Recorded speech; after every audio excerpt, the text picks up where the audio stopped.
Perfect talkers, you know the routine, man. Hit that like button, hit that subscribe button. My name is DJ Playboy. Let's get into it, man. On this episode, we're gonna talk about Angel Reese having one of the best weeks ever, winning the NCAA championship, doing a media tour, and even telling Joe Biden, man, we ain't giving our participation trophies. Also, we're gonna talk about your man Travis Scott hitting 2 billion streams on all his albums. Clarence Thomas out here taking gifts from Republican donors and he ain't disclosing them, but we know about it. NLE Choppa, he walking around women like they some damn dogs. Lance, Reddick, and Coolio, we find out their cause of death, and Stormy Daniels is running numbers and other things on the way up. Perfect talk, baby. Let's get it. What's good, Josh? Your man DJ Playboy back with another episode of the Perfect Talk podcast. And you know I'm here solo dolo rocking out. I'm doing the damn thing because I got to bring y'all all the top news, all the stories that happened in the past week and just keep y'all up to date with everything. How y'all doing, man? I'm here. I'm kicking them, chilling. Life's been good. Another week, you know, just passed by. Spring's in the air now. You know, starting to get warm outside, so you know I'm happy. I'm not a winter head.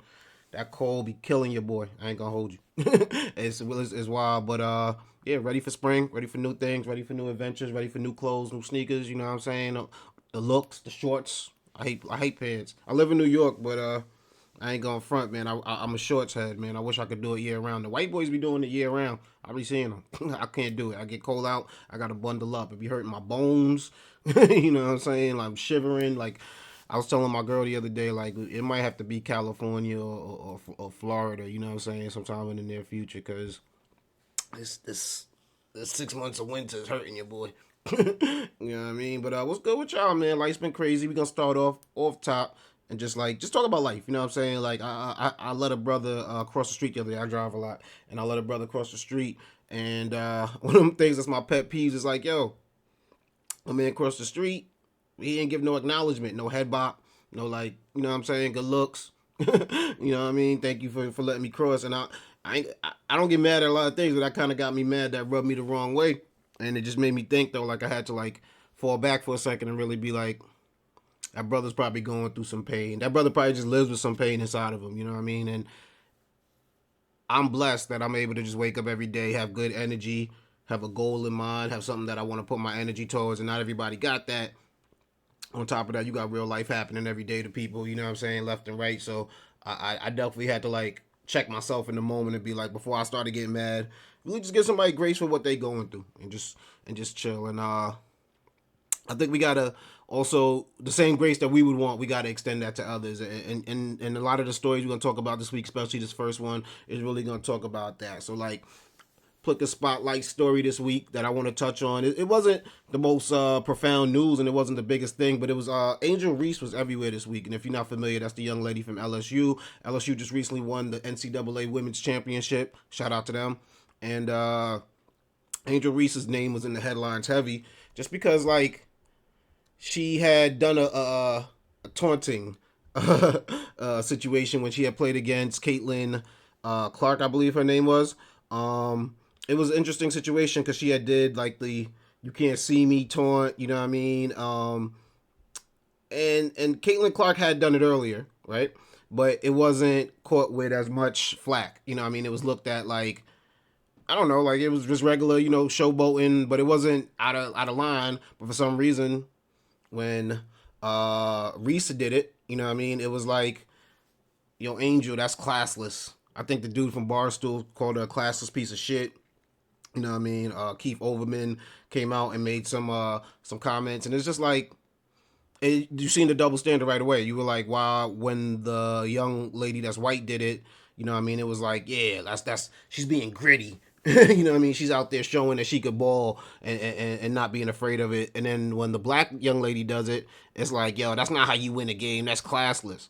And there's two arguments to it. They could say when Caitlin Clark did her taunt, it was more not directed to anybody, and then Angel Reese doing it, you know, Reese kind of directed it to her, kind of even like made a sound, I think, to get her attention. You know what I mean? Like, yo, you gonna see this taunt, you know what I'm saying? And then she walked by her, you know what I'm saying? She made sure she passed right past her.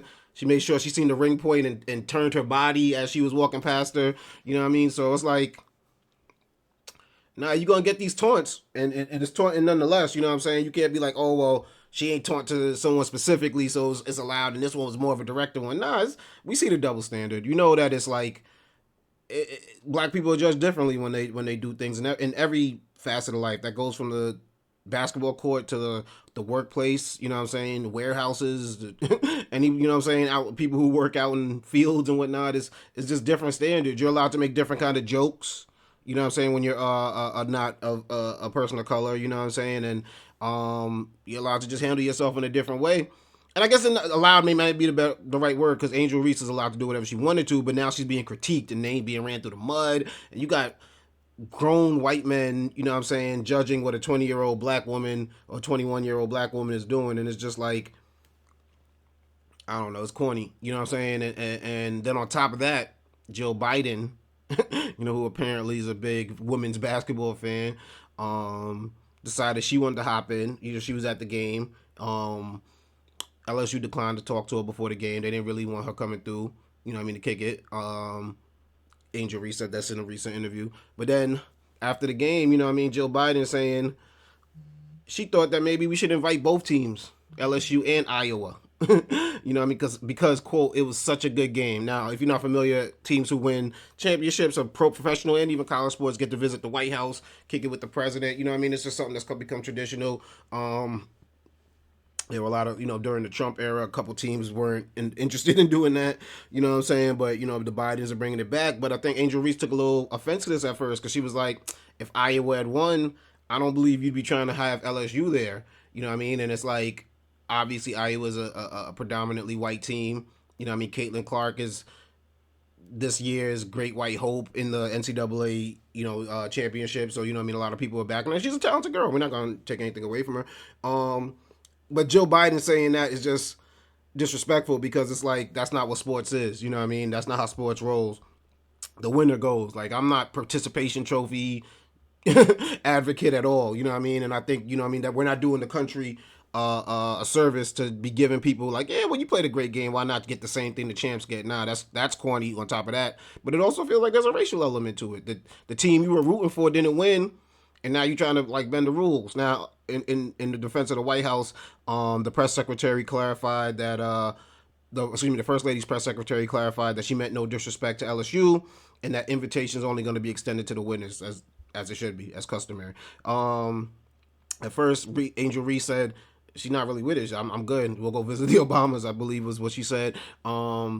She's turned on that, you know what I mean, and which I think is smart.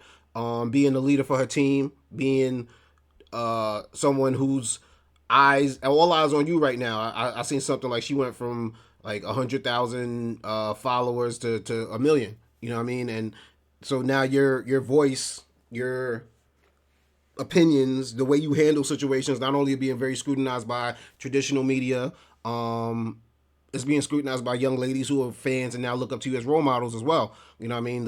You jump from the thousands to the million. That's your words got weight. You know what I'm saying? Like, so it's like you see her doing the gritty with Ja Morant on social media. You know what I mean? She's blowing up. She's on everything. So for her to say, she's a team player, she's gonna do what's best for the team, confirming that she will join LSU during the White House visit.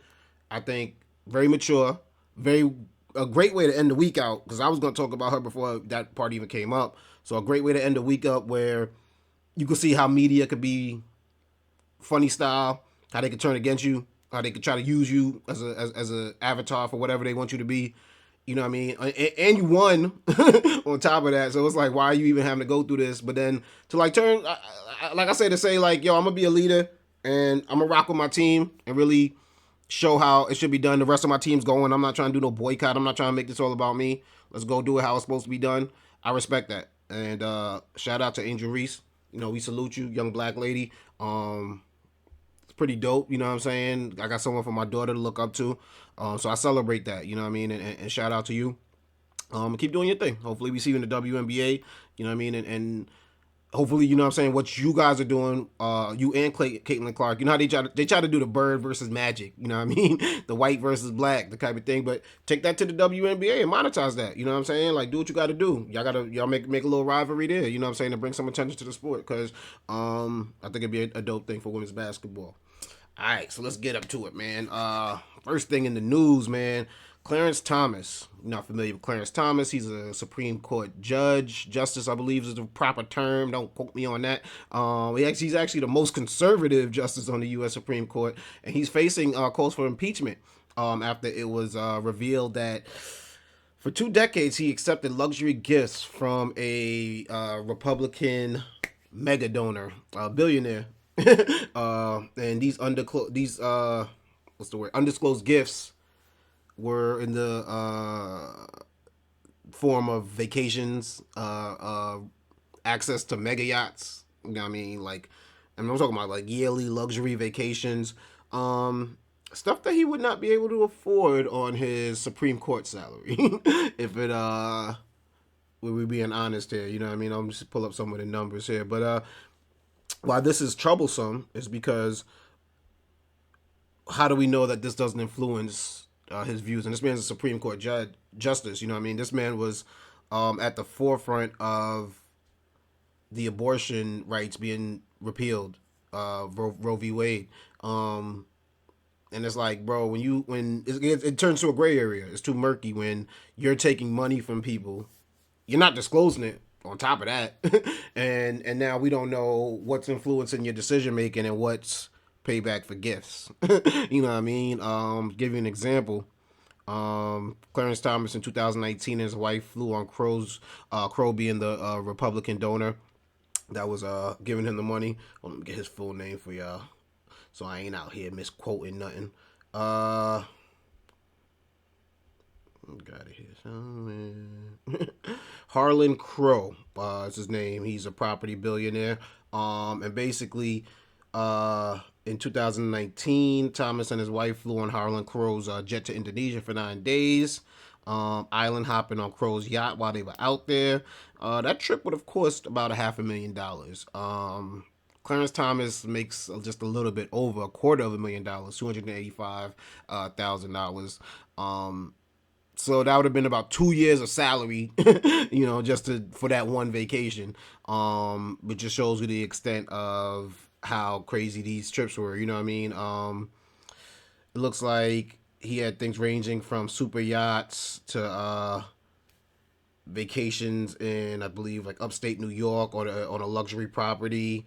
Flying on the jet is fly alone. You know what I mean? He's able to go to his ranch. Join him at a retreat in California, and like I said, each week the Supreme Court Justice Clarence Thomas spends a week at Harlan Crow's private resort in the Adirondack Mountains up here in upstate New York. It's messy. It's messy, you know what I'm saying? Especially when you got a vocal Supreme Court judge, you know, especially when you got a Supreme Court judge doing things like taking away women's rights to choose. And apparently has his eye on gay marriage and things like that. Who's influencing your decisions? You know what I'm saying? Like, who's calling the shots here? You know what I'm saying? Like, it's kind of similar to the next story that we're about to talk about, but it's kind of similar to guns in this country. Like, a lot of these people who aren't anti-gun law, you know what I'm saying, and are for very like lax gun legislation, they getting that money from these gun companies, and the money decides, you know, which way it's gonna move. You know what I mean? You whether you know it or not are indebted to anybody giving you that guap. So and they don't want money back. They want decisions back. They want their money to influence the way the decisions are going. This next story I seen earlier this week. I was in the gym and I seen it while it was happening. The House of Representatives in Tennessee ousted two Democrat lawmakers. This headline says ousted Tennessee State Representative Justin Jones calls expulsion unconstitutional. He's the younger of the two black lawmakers that were expelled from the Republican-controlled House of Representatives in Tennessee. Apparently, he took part in protesting, you know, gun legislation. This is on the heels of what we saw in Nashville with the mass shooting at the Christian school where 6 people died, 3 children, 3 adults, as well as the shooter. Um, so the call for gun legislation in this country is obviously at the front and center of all discussions, especially on the heel. Like, for that shooting to get that much attention, what I mean, that person had to do something really tragic, like an extreme, right? And we see it all the time. Once that extreme mass shooting happens, where it gets that media attention, then all the lawmakers, we want to shout, we want to make noise, and they felt that they were at the right to protest during the House proceedings, you know what I mean? And they were just, yelling in protest. There were three of them: Justin Pearson, Justin Jones, and Representative Gloria Johnson. Decided they were gonna, join the masses of people in protest to the House proceedings, and the House did not appreciate that. The House had votes to expel three of them. And Gloria Johnson was the only one who wasn't expelled. Full disclosure: Justin Pearson and Justin Jones are black, and Gloria Johnson is white, which makes it look like race might have had a little bit more of an issue to deal with this. Now the pushback is that they didn't follow the rules, right? And that I'll read the quote here from House Speaker Cameron Sexton, who I guess was leading the House at that point. He said that we have decorum, we have a process and procedure. Imagine if that happened on the congressional floor during the State of the Union address, and people took over in front of him, pulled out a bullhorn, and started leading the people in chants and protests against the congressional floor. Sexton also denied that race was a factor. He says, unfortunate, she's trying to cloak racism in this. There was in there, and there was nothing on this. They were all given due process. And that gets a little murky because of, I guess, how representative Republicans are in that House, and that all these three individuals are Democratic. I guess the bigger question that I got to get out of politics with is just like, how are you not in favor of stricter gun laws when children are getting killed? Like, that's, like, I don't know. I feel like I get it, what I mean? Nobody wants to lose freedoms, but it's like, obviously the system's broken when mentally ill people just have access to weapons that can kill 6 people, in 15 minutes. Like,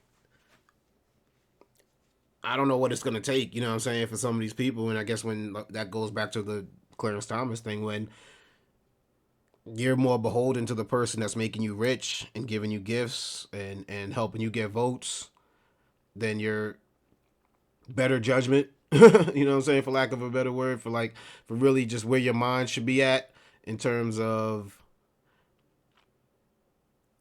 common sense. It's like, this could happen to you. You know what I mean? Like, that same lax nature that you got on gun control can happen to you. You know what I'm saying? So extreme action has to be taken, like these 3 individuals in Tennessee did. They gotta disrupt the House floor, because you gotta be extreme to get attention about how stupid this is. Like, that you're still supporting something where that can kill kids, that can kill people in seconds. You know what I mean? Large groups of people. Like, that's, who needs a gun like that? You're not hunting with that. You know what I mean? You can still defend your house without having a gun like that. Like, so the fact that there's no shake, there's no break, there's no chink in the armor in terms of how they feel about gun policies in this country, just is mind baffling to me. But yeah, he who pays, decides the ways.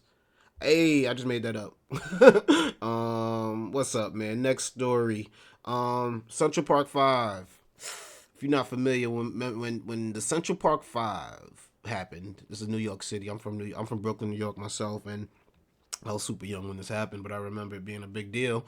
A young lady got raped in the park, white lady, and they blamed 5 individuals, African American and Hispanics, I believe, that had been in the park that day, and wrong place, wrong time, were actually falsely accused of this rape. Now, why I'm bringing it up right now, because at the time, Donald Trump decided he wouldn't take out ads in many, use his money and his power and his name, take out ads in newspapers pushing for the death penalty of these individuals, well, just the death penalty in general, but at the time using the crime that had gone down with the young lady in the park as the backdrop of why the death penalty would be needed. Later found out that when these young men were exonerated many years later, you know what I'm saying, and compensated to, I guess, for lack of a better word, what they had gone through, compensated for that. But Donald Trump didn't apologize, and he was in power when they were exonerated and received their freedom, and still didn't want to say anything in regards to that. So now fast forward a few years, Donald Trump is indicted, right?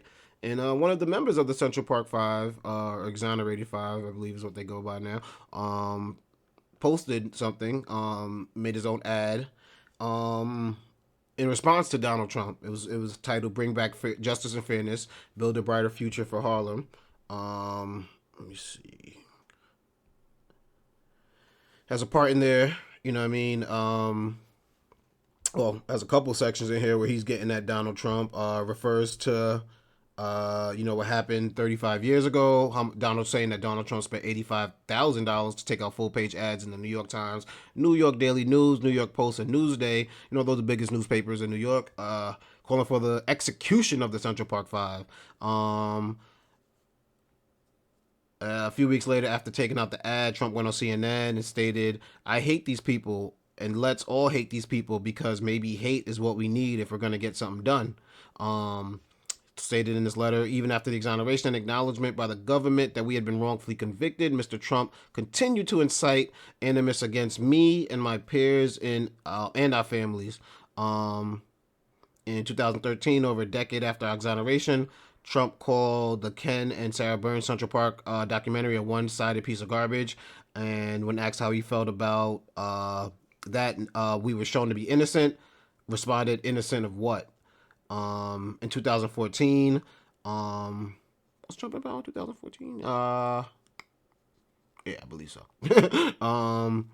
I think that's when he won, right? Yeah. The city of New York finally reached a settlement with the members of the Exonerated Five, like I was referring to earlier, awarding them compensation to help us rebuild our lives. So many years after they were taken from us. But even that acknowledgement from the city wasn't enough for Trump to see 5 young black and Latino men as anything other than criminals, saying settling does not mean innocence. They're basically being a dick about it.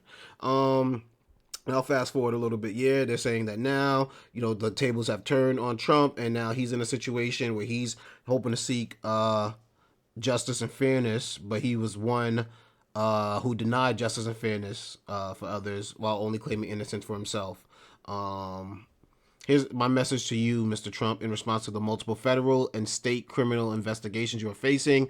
You responded by warning of potential death and destruction, and by posting a photograph of yourself with a baseball bat next to a photo of Manhattan DA Alvin Bragg. These actions, just like your actions leading up to the January 6th insurrection at the U.S. Capitol, are an attack on our safety. 35 years ago, your full-page ad stated in all caps, "Civil liberties end when an attack on our safety begins." You were wrong then, and you are wrong now. The civil liberties of all Americans are grounded in the U.S. Constitution, and many of us fight every day to uphold these rights, even in the face of those who seek to obliterate you. And then just saying that he hopes that justice is served. And if the charge are proven and you are found guilty, hope that you endure whatever penalties are imposed with the same strength and dignity that the Exonerated Five showed when we served our punishment for a crime we did not commit. Signed, Yusef A. Salam. I get that. Tables have turned on Donald Trump, and I guess these young men, also, or they're not young men anymore, but these men have a bone to pick, and I get that, I'm saying. I don't even, sometimes I look at things when you're holding on to stuff for so many years as just like bad karma, is bad energy to hold on to. But I get it in this situation. Like, you spending hard-earned money, you going on CNN calling for our execution, at least have that same energy when we get freed, and you didn't. And now you're in a situation where, yeah, it's probably political theater at play, that Trump is dealing with the situation that he is. And you're hoping that someone will come to your aid, right? That the public will be like, yo, this is an outrage. This is silly. All politicians are criminals. Why y'all picking on Trump? And it's like, you might not get that energy because of that energy you put out back when you were shooting at these young men at the time. You know what I mean? So, yeah, you know what I mean? We all get put in glass houses one day, so it's all about that energy that you put out in the world. And Donald Trump is facing that right now. You know what I mean? At the most, he could do some time, and at the minimum, it's a headache that he has to deal with on top of trying to run for re-election. So we'll see how that one plays out. But a shout out to the exonerated five, you know what I mean, just for letting their voices be heard. Like, sometimes you got to eat to somebody, you know what I'm saying? Sometimes you got to go to Funkmaster Flex and drop one of them freestyles, you know what I'm saying, to let the ops know I ain't with the shits. Speaking of Donald Trump, man, shout out Stormy Daniels. Apparently her Pornhub numbers are up. They rising up, man. Stormy Daniels, as you know, is a big part of this case that Donald Trump is dealing with, this indictment, I should say. And she's, also been doing her rounds, you know what I'm saying? I think she's on, like, a strip club tour. She does whatever, shows every once in a while, probably gets paid a heavy bag. I don't think Stormy Daniels has made the shift over to OnlyFans, because I think she's still making that old school Pornhub money. And her searches were up. The same day of Trump's indictment, searches on Pornhub for Stormy Daniels went past 650,000 on the Tuesday when Trump turned himself in. A massive jump compared to what the site usually sees. Let's see. The Tuesday number represents more than a 32,000% increase. And let's see. It looks like, you know what I mean? Like, if you want to know what the hype's about, you want to know what is the level of cooch that is worth not only paying off, how much did Trump pay Stormy? $130,000 to be quiet about it, but now you sitting in court over it. I can let you know ain't no cooch out there worth that. I'll let you know. And I'm sure Trump will let you know too. You know what I mean? Because I ain't got it, and I'll let you know. It ain't worth it, man. That's nutty. But shout out to Stormy. She's seeing numbers, and I believe that she has paid subscribers on I believe, like I know. I read, so a friend told me she has paid subscribers on Pornhub, and she hosts a lot of official content. So meaning that when people stream Stormy Daniels makes some type of money. Not really sure exactly how it works. But kind of the same way, like, a song gets streamed, a Netflix movie gets paid, Stormy's seeing some sort of residuals, and you gotta figure, what is it, 32,000% increase? She's seeing a little bump. She doing Travis Scott numbers out here, you know what I mean? We gotta get to that a little bit later. But next up, a story came out that said a service by the federal government called FedNow is trying to get rid of the new dollar. Excuse me, the old dollar, the paper dollar. FedNow is eventually trying to make the conversion from paper money to digital currency. And it turned out not to be true. Apparently, well, I'm not going to say that, but there's been denial that's what's happening. A video came out saying that in less than 24 hours, U.S. dollar changes forever. It came up on YouTube. It said something to the effect of tomorrow, the first week of April, the Federal Reserve begins to roll out of their new central bank digital U.S. dollar. That's right. It's called the FedNow program, and it's going to replace your paper currency. Not overnight, but it's moving in that direction. The Federal Reserve said that's false. FedNow is a payment infrastructure created to enable instant payments. They're not looking to get rid of the paper dollar. This has nothing to do with that, and look that way, basically. Do I believe them? Yeah. Well, to explain a little bit more what FedNow is, it's kind of similar to your Cash App. You know what I mean? It's basically, you got to send money. If I understand it correctly, don't quote me on this, but from my level of research, it's like you can send money to someone. If you got to pay for a service, you got to do something. It allows you to do that the same way you sign up for Cash App, the same way you add Zelle, I believe, or just Venmo. You know what I mean? It's the Federal Reserve version of that. But do I think that we're not heading towards that place where we're trying to get rid of paper dollar? Like, I'm at the point now when somebody pays me in cash, it's kind of a burden. You know what I mean? So you can't tell me that we're not heading that direction. Um, do I believe that this Fed now is the step in that direction? I mean, that remains to be seen. I'm not gonna even speculate on that.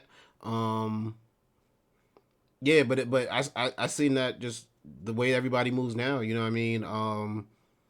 Shout out to the homie that actually passed away that came up with Cash App. Um, but when I just saw how Cash App worked and how simple it was, and I'm like, as long as you're not doing nothing illegal, because obviously everything on there is tracked. We seen that with the PPP scams. That's a great way to get paid for a service, get paid for what you do, to transfer money to a buddy, to pay for a meal that we split. You know what I'm saying? Anything you did, like, so. It was dope in the sense that, like, I seen that this is the future, this is the wave, this is the way to go, and obviously the government seen that too. And you see, and even why cryptocurrency I think is not dead, because it's just an easier way to pay somebody. You know what I'm saying? You do everything on your phone anyway. You do everything on your computer anyway. So it's just like, why not send somebody some Bitcoin or pay for something in Ethereum or whatever? Like, it's not really different. You're just obviously everything's based off of the U.S. dollar, so you're just paying the U.S. dollar version of that currency, whatever that would be. You know what I mean? To convert that and use it. And I'm like, it just makes sense, just the way that people transact with each other and do business with each other. That um, why wouldn't we be moving forward in that direction? Another story that caught my eye that I had to talk on was the LA Metro system is using classical music, and they're saying this for safety. Now, other people are saying it's to, like, discriminate against homeless people, really, and I guess not discriminate, but kind of deter them from coming down there. So basically, what the Los Angeles Metro is doing is playing classical music in the stations. And I heard the story, and I'm like, well, how is classical? I got to sleep to some classical music. You know what I'm saying? So I'm like, I don't understand how that's really deterring. But this has been proven before. It's been done at several 7-Elevens, I believe, in Texas and California. And the Portland transit system has done it as well. For some reason, playing classical music, I guess, deters people from committing crimes. Apparently, early results showed that incidents of graffiti, vandalism, loitering, and trash cleanup incidents have decreased more than 50%. I mean, that's dope if just chill music just has people being chill. But here's the thing, that when I seen the story, it was dumb loud. I'm talking about, they would, like, the people reporting that you could barely, they had to yell so you could hear them. That's because they're blaring classical music. And, you know what I mean? I guess that's to deter the dude that would just be sleeping on a bench or something like that. I mean, on one hand, it's smart because I guess, people don't really like to deal with homeless people, but it's like when you take them out the subway system, that you just put them back on the street. You know what I mean? Like, you're moving them around, you're pushing them around like there's pieces on a chessboard. There were, like I said, other people that have mentioned that I guess there are lights that flash as well too. But they were saying that the music is real loud. You know what I mean? And there were complaints about that, but I guess they lowered the station when this particular news publication went out there to check it out. They said it was low, it was barely audible. So maybe they just knew media was coming out and they were like, "Yo, let's turn it down." But when I did see it, they were blaring like I walk into Chipotle sometimes and I'm like, how am I supposed to order my carne asada? You know what I'm saying? When over this Taylor Swift song playing, blasting, but and I got DJ ears. You know what I'm saying? So I know what loud music will sound like, and then you got the acoustics of it being in the subway. It was booming. But I can't knock it. I've taken subways in my life. Riding the subway is not a comfortable experience in general, and you want to eliminate the things that make it, super uncomfortable. Rats, some panhandlers, I believe is the term.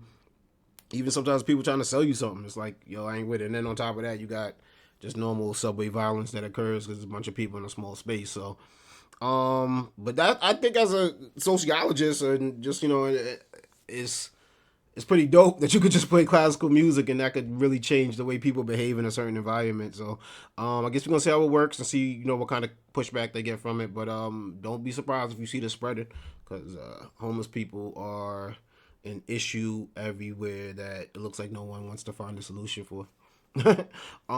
Next up is my favorite segment, y'all. Have you heard? I hear headlines in the news and I bring them to y'all, man. This one's kind of a hip hop edition. Have you heard hip hop edition? Got a couple headlines from the hip hop community. Number one, this happened like about a week or two ago. DJ Academics came out saying that calling out, I should say, Drake, Kendrick Lamar, and J. Cole, and saying that they are avoiding hip hop outlets. It looks like it came on the heels of J. Cole doing ESPN, if I'm not mistaken, interview with Bob Myers. Double check that. He did an interview with the Warriors GM, Bob Myers, and and people say that that's not typical of J. Cole. He doesn't really do much media in general, but he did join Myers on the Led by Example podcast and just talked about what he want to talk about. Now J. Cole can sit down with whoever he wants to talk to, but I guess that rubbed DJ Academics the wrong way, because he's like, Cole, Kendrick, K. Dot, you know what I mean? Y'all don't really come around to the hip hop outlets anymore, you know what I mean? J. Cole and I'll say the quote, J. Cole and the rest of y'all big rappers, no wonder y'all get shitted on by hip hop outlets. Y'all get so big in the game, they use the culture, they use all these blogs. Not saying that you need to. I don't care if you do an interview with me, but I know a lot of journalists in the game and they won't speak up. And a lot of them really hope to get an interview. I say F all these N-words. I look at N-words like J. Cole. When you doing some shit on ESPN, but you won't do an interview with a nigga in the culture, you won't hop on $1 million worth of game, you won't hop on motherfucking Drink Champs, you won't be with Joe Budden or something like that. I look at it as some weird shit. Academics goes on to say, speaking for the little journalists in the game, saying that he doesn't really need it, because he's in a big place, but there are some smaller journalists in the game that could use that.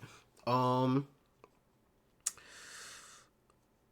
don't really know if I disagree, but I guess I'm on the side of it where I'm like, I get it. You know what I mean? Like, there's a negativity that exists sometimes in hip hop, and going to these outlets, I guess maybe it perpetuates some of that negativity. These artists may feel like, and they're like, I can still get my message out. I can still be the change I want to be in hip hop without having to go to the Breakfast Club, traditional radio. Also, that seems kind of super old school to have to go on that little press tour or, a bunch of different radio stations. If you're big enough, you can just drop something. You can control your own media in a sense where you can go live. You know what I'm saying? Like, you can make your own vlogs, and just put them out on YouTube. So you have that way of talking to people where you kind of back in the day needed them. And I guess it's like, I know if I go sit down with the GM of the Warriors, he ain't gonna try to hit you with a gotcha type of question. He ain't trying to like pull up something from your past that you know what I mean? And whether that's pussy for them to try to avoid that, it's like, I don't need to go through it. You know what I mean? And that's something I guess maybe hip hop's gonna have to like check themselves for and look at the mirror and be like, well, why don't people want to hear how to on our publications? What is it that we're doing to the top names in the game? You know what I'm saying? The future GOATs that is making them want to avoid what we're doing. You know what I mean? And how can we change up the type of media we're putting out to make it more friendly for these artists, to let them know that this is a safe place for you to come and say what you got to say and express what you want to say and push your projects without feeling like we're going to pull up in 1999, did you have a girlfriend in junior high school? You know what I mean? Like, and you know what I mean? Like, yo, do you have a kid somewhere that we don't know about? It's like, I ain't coming here for that. This is my business. I'm coming here to push my business. I'm coming here to do it and approach you with that same professionalism. Now these artists haven't come out and responded, which I don't think they would have. But if I was them, I guess that's where my mind state would be with it. I just think you don't have to. Keith said this on the podcast a couple weeks ago. J. Cole showing up to the hood, listening to people freestyle. Like, You think people care if he don't go to the local radio station? Like, you think he don't care if he's on $1 million worth of game with Joe Budden's podcast? I think it'd be dope if they did it. I think it'd be great for the culture, but I think it's you showing up in public speaks more volumes than popping up on any popular podcast, because it also seems like that's beneficial for both parties. Whereas him, you going out your way to really be with the culture, like that's realer to me. I'll give that a little bit more respect. Have you heard? They came out with the came out like it's a record release. Now they released the coroner's report on Coolio's cause of death. Seems like Coolio died of an accidental fentanyl overdose. I'm reading this off of NPR. The rapper Coolio died of accidental fentanyl overdose. Documents from the Los Angeles County Coroner's Office show. Coolio, as you guys know, died on September 28th of 2022. He was at a friend's home. And the coroner's report listed the primary cause of the 59-year-old's death as the effects of fentanyl, heroin, and methamphetamine, and ruled his death as accidental. It's sad. You know what I mean? A lot of I'm not gonna say like Coolio's like a black hero in the world, but he was popular. You know what I mean? People knew him. He's a celebrity of sorts. He did music, reality shows, all that. It hurts to see another one go down to drugs. It hurts to see another one go down to fentanyl, which is taking people out left and right. Test your drugs, y'all. Test your drugs. Like, I mean, ain't nobody stopping y'all from partying, but from what I understand, there's ways to test it. There's things to look out for. Can't just trust anything and put it in your body. And really evaluate what you're putting in your body. You know what I mean? Like, the world, I can't, you know what I mean? Coolio probably had more to give to the world, you know what I'm saying? Whether it was to the public or to his own family. So for that to be the end of his legacy, you know what I'm saying? Like, I should be remembering you for Gangsta's Paradise, not a fentanyl overdose, you know what I mean? And not the first rapper, you know what I'm saying? DMX, who seems to have gone out from what we believe to be, according to Irv Gotti, I should say. Omar from The Wire, you know what I mean? I think they said that was an overdose as well.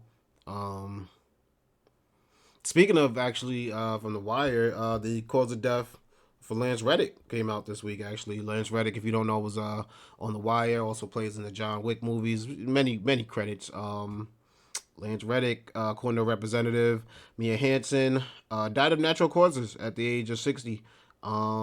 His cause of death was, this is a death certificate obtained by TMZ. His cause of death was attributed to, I'm probably going to mispronounce this, but I'm going to say ischemic heart disease, as well as atherosclerotic coronary artery disease. Another thing that's sad to hear, heart disease of all sorts, which I wish Keith was here to double check with him, but I believe this is heart disease of a sort. Is a number one killer of black men and people. You know what I mean? That I don't think gets enough attention, doesn't get spoken about enough, but it's taking us out. You know what I mean? And look, I ain't here to give y'all health advice. I'm probably the last person to give y'all health advice, but it's like, be healthy with what you eat, and be healthy with what you drink, and be healthy with what you put in your body, from drugs to food to anything, because your heart ain't nothing to play with, and you got one life to live. And as well as Coolio, I think Lance Reddick had more to give to the world. You know what I mean? I commend both those brothers for what they did, but I don't think their work was done. And I wish that we could get more from both of them. But yeah, just you want to live the healthiest life you can live, because you want to be around for your loved ones, and just the people who you don't even know love you. You know what I mean? Might be getting something from you and need you to be here. Have you heard? NLE Choppa dropped a controversial video this week called "Slut Me Out," and it looks like there was a part in the video, at least from a preview picture that NLE released, where NLE Choppa is walking two young ladies, like dogs, so to speak. He's holding on to their hair while they're down on all fours. And the young ladies' names are, I'm probably going to mispronounce this, but Sukihana and Sexy Red. And, people had, they called it the degrading. People like, this is sad. People have stuff to say. Lil Mama came out speaking on it and shared her thoughts. Said that he just said that she didn't like the way it looked. It wasn't a great look. She wasn't feeling it. This isn't what young ladies should have to do to, be in music videos. Apparently, Sukiyani responds to the girl Lil Mama that sang the lip gloss song, was in the comments speaking about y'all. If I was y'all, I would tell her to leave me the fuck alone.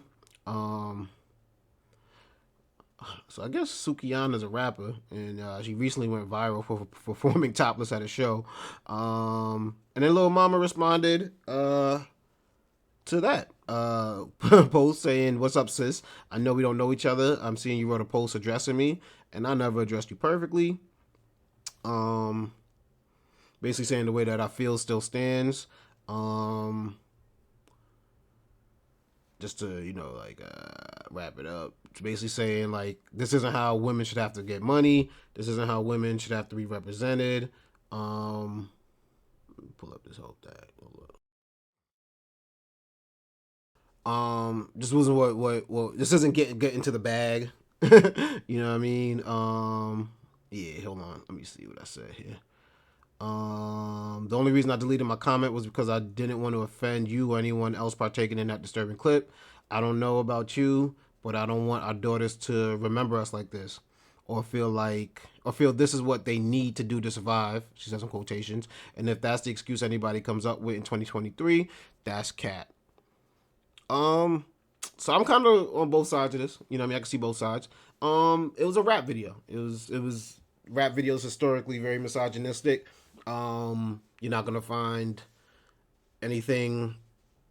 I don't say anything. You're gonna find the worst of cultures in this, because it's a 5-minute, 3-minute clip where they're trying to look the coolest they could look, the sexiest they could look, the most desirable. You know what I mean? To both genders. You know what I mean? Like, guys gonna want to be you and girls supposed to want to fuck you. So it's really just this imaginary world where you see silly things. Like, I look at this picture with NLE Choppa and the two young ladies on. For some reason, it reminds me of Tip Drill. You know what I mean? Back in the day when Nelly had gotten in trouble because he swiped the credit card through the young lady that was twerking between the cheeks. And it brings that back. You know what I mean? And I guess on one hand, I can see why hip hop culture is like, this is what we do, and why these young ladies don't necessarily feel like this is out of the norm from what's done. Now, I also agree with Lil Mama. I got a daughter. I wouldn't want my daughter being in no music video to begin with, unless she's the artist, and even then, I got my doubts. But not in this way. I don't, and you know what I mean. I don't think their parents want to see them like that. I don't think anybody that really respects them want to see them like that. But these are what these young ladies chose to do.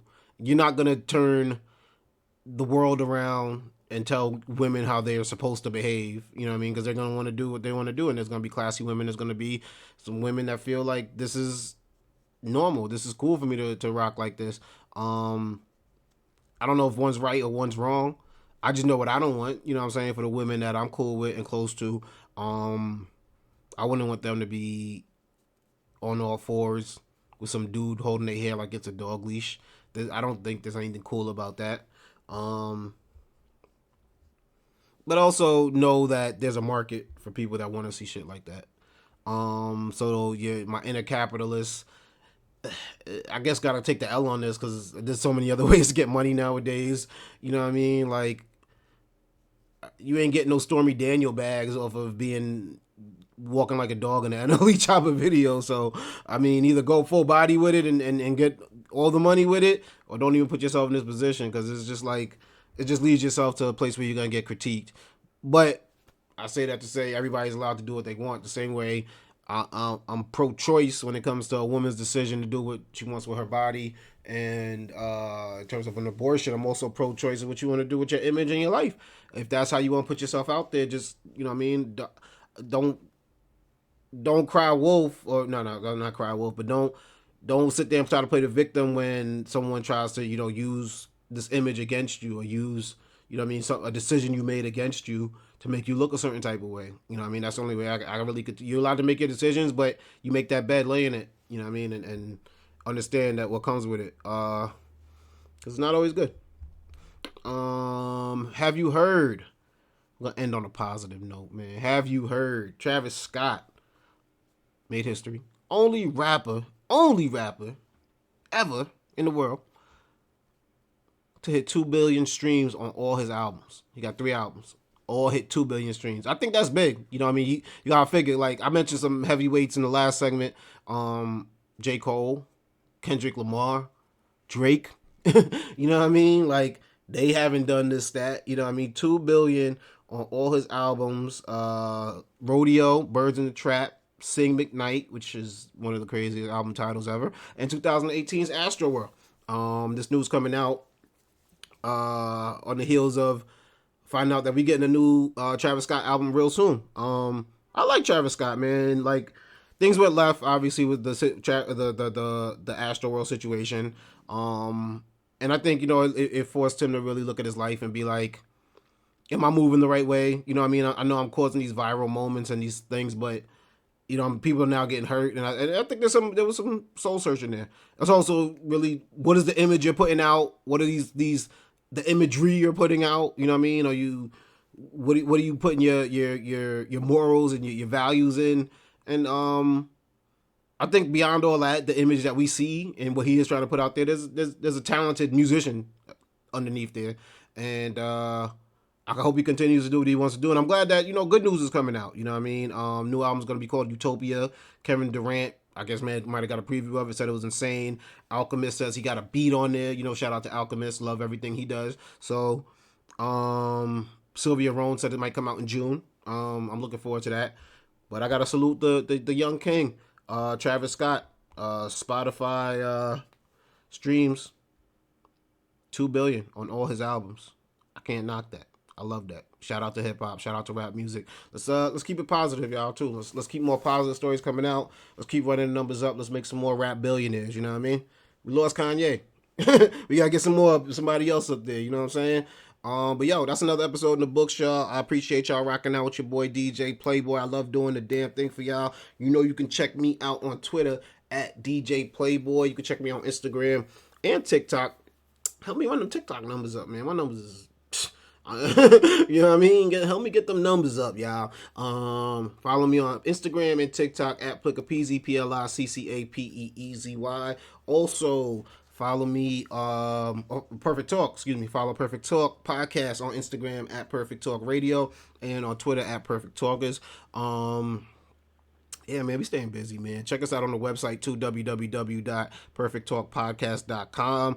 Got a new look on there, you know what I mean? So go check that out. And then my radio show's on there, too, if you want to check that out. Money Talks Radio. Shout out to my guy, DJ Show. Other radio show. I've been teasing it for a while, but we coming back this year for real. The night shift is on there as well, so check that out. And every episode of Perfect Talk Podcast is not only on the website, www.perfecttalkpodcast.com, but it's also available on Apple Podcasts, Google Podcasts, Spotify, SoundCloud, iHeartRadio, wherever your podcasts are found. And if it's not on there right now, we're going to get it on real soon. We know me, we expanding, we doing big things out here. Also, check us out on YouTube. Shout out to everybody watching on the YouTube. Make sure you hit that like button, subscribe, hit the notifications so you know every time we drop, you know what I mean? And we rocking out for y'all. I love everything we doing up here, man. We staying real busy in 2023. We got a lot of big things going on. Shout out to Ayo Niche. I do a podcast with her. It's a live podcast every Wednesday. You can check us out on Instagram at Ayo Niche. Just follow her. She goes live every Wednesday, 8 p.m. Go check out her YouTube, youtube.com/pal. Pal Ayo Niche, POWAYONISH. YouTube.com/pal Ayo Niche. Every Wednesday, 8 p.m. It's called Ayo Niche and Friends, featuring DJ Playboy. And we just chop it up. You know, we rock out with the people rocking in the live with us, and we just talking about everything. We trying to help you build your life up. You know what I mean? So, you know, your boy DJ Playboy staying busy. You know, I'm grinding, hustling, working for y'all. Shout out Spec. Get well soon. He just beat the COVID, y'all. Shout out Spec. You know, thoughts and prayers is with him. He beat it, y'all. And then shout out Keith. You know, he recently just had his second child, so you know what I mean, we representing for him. And just shout out Ambro. Go check out music from my guy Ambro. He was on the hill in the last episode.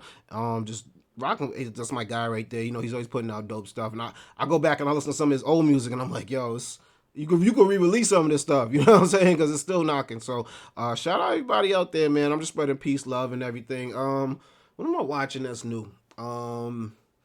Oh, you know what I did watch last night? The UFC. So shout out my guy Israel Adesanya. You know what I'm saying? If you don't know him and Alex Pereira, they have had beef since the kickboxing days, and Alex Pereira just seemed to have had his number. You know what I'm saying? Just gave Izzy about, I think, like 3 L's, you know what I'm saying? And Izzy's like, nah, I'm gonna defeat the dragon. Like, I'm gonna get it up. And last night, UFC 287, if I'm not mistaken, he slayed the dragon. He knocked Pereira out. It was a beautiful thing to see. Shout out my guy Izzy. I'm sure he'll be doing a lot of press soon, so look out for interviews from Israel Adesanya. Got his UFC championship back. It was dope to watch. Donald Trump was in the crowd, rocking out with Kid Rock and Mike Tyson. It was interesting to see him there. With those two also. I mean, Kid Rock is his guy, but yeah, I forgot Mike and Trump. He was cool since back in the day. Yeah. So yeah, that was a beautiful thing. That was my weekend right there. You know what I mean? That was dope to see. So that's what I'm watching. And yeah, I'm just keep bringing these episodes out for y'all. Keep rocking with y'all. Check me out. Check out what we doing. Follow the movement. And say hello to your people. You know what I mean? Go give somebody a hug. You know what I'm saying? Go call your peoples you ain't saying in a while. Usually I tell Keith say goodbye to the people. I'm telling y'all, go say hello to some of your people. Check up on your strong friends, because even they can use a checkup too. And spread love is the Brooklyn way, y'all. We up out of here. Peace.